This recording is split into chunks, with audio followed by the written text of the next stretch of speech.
For people who are listening who don't know what you mean when you say pro-metabolic diet, can you give like a little bit more color on that? Okay. So the body is a system.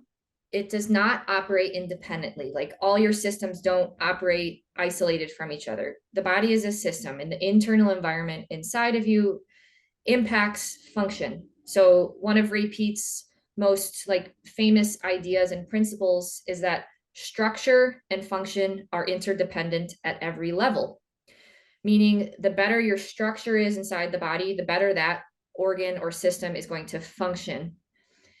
What does proper structure require? Proper energy production. And so pro-metabolic, bioenergetic, it's all about maximizing your body's energy production, because if your body has more energy, it can turn more functions back on. If your body is not good at producing energy, it's going to prioritize essential tasks to keep you alive, such as eyesight and smell and heartbeat, because if you're running from a bear, those things are vital to keep you alive.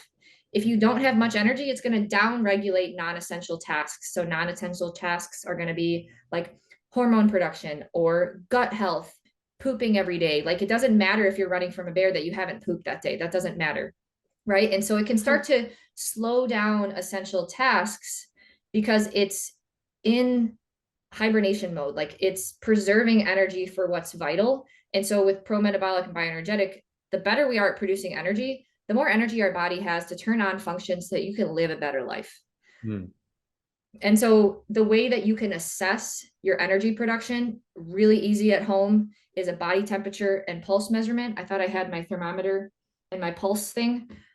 Measuring that 3 times a day. Ideally, we want to see that body temperature rise, which is a sign that your body is using the food that you're eating and producing heat as a byproduct from that energy production. So 3 body temperature measurements a day to assess that that's going up. Pulse measurements, we don't really want to see that low, even though mainstream is going to tell you that low heart rate is good. That's just a sign that your metabolism is not at its peak, and that's okay. And you can also do some blood work. So if you've got super high cholesterol, that's a sign that your thyroid is not converting cholesterol into protective steroid sex hormones. Both Sarah and I had like 600 cholesterol. 700. 700 went on carnivore, which is just our body screaming, your thyroid needs help. So cholesterol blood work, and then also full thyroid panel. So T3 and reverse T3 is super important to make sure that that reverse T3 is kept low. So there are some simple metrics that you can do to assess, but kind of experimenting with your macronutrient split, so the amount of carbs, fat, and protein, your meal frequency, and the types of food that you're eating, those can all be really useful tools. We are food first believers. I don't think one should dive into supplements. Fix your food first, and that can move the needle forward in your health more than pretty much anything, because your body's always listening, it's always responding. And that's thousands of molecules that you're putting into your body every single day with the meals that you're consuming. Totally. So you mentioned thyroid. How would you guys or how did you guys go about addressing the thyroid issues that you guys were running into?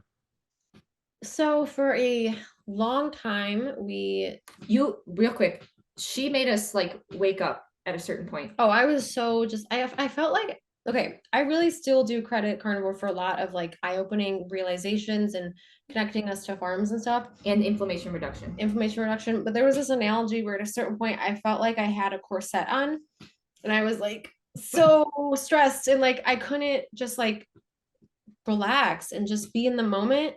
And I had gotten so fed up of feeling like that. And I didn't get my period back. And I'm not saying that people can't have their period on carnivore. I know a lot of people fix and get their period on carnivore, but I had worked out very hard in the gym for so long. There was such a great energy deficit. And I had such a large thyroid issue at that point, evident by my extremely non existent T3 and my aggressive cholesterol. So I got to this point of like, we just have to change our ways. And I stumbled upon Ray Pete's work, and that's how we. She had me measure my body temperature one day. I have a very vivid memory of this day, and it registered 96.5 degrees. And that was my wake up for me, because we should be at 98.6. So I was very low body temperature. So we took a food, like she said, a food first approach for a very long time. And it wasn't really until we moved into the mold that we ran into more issues, because I think just the food alone, adding in carbs, eating more food, kind of playing with all those different ratios and micronutrients. Certain micronutrients are very important. We got to a really great place, but then when we moved into the mold, I think there were a lot of more estrogenic type situations going on. Mold is very estrogen like, it mimics it in the body. So then that is not a good In thing anyone's favor. for a hypothyroid person to become more estrogen dominant. And so at that point, I did go to a naturopathic doctor to have my blood work done. And she was like, at this point, you should probably start experimenting with some amount of thyroid.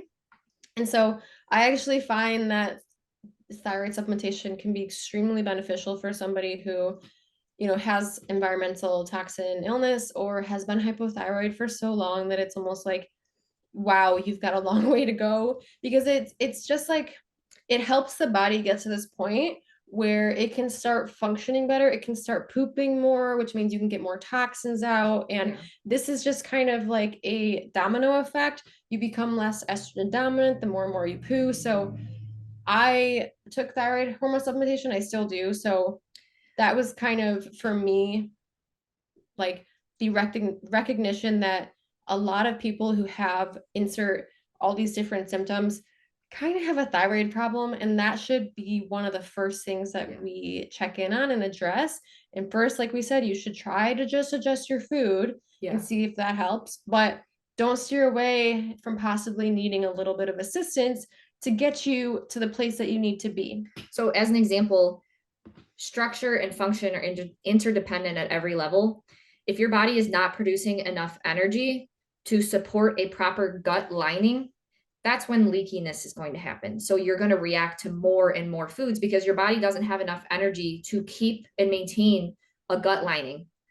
And so there's plenty of literature supporting like higher thyroid levels in your body leads to more tight junctions and better functioning gut and more quick transit time, because the biggest issue we can have is eating a meal and having it slowly move through us, because that's just feeding bacteria, Do you want SIBO? leading to overgrowth. So for pooping, we want like quick movement through. You should be pooping 1 to 3 times a day. You should not be going longer than 24 hours. Ideally, you're closer to the 2 to 3 times a day to just get things through you. That's going to be where you have good gut health. You can better tolerate more foods, and that mobility and proper structure of the gut requires thyroid hormone.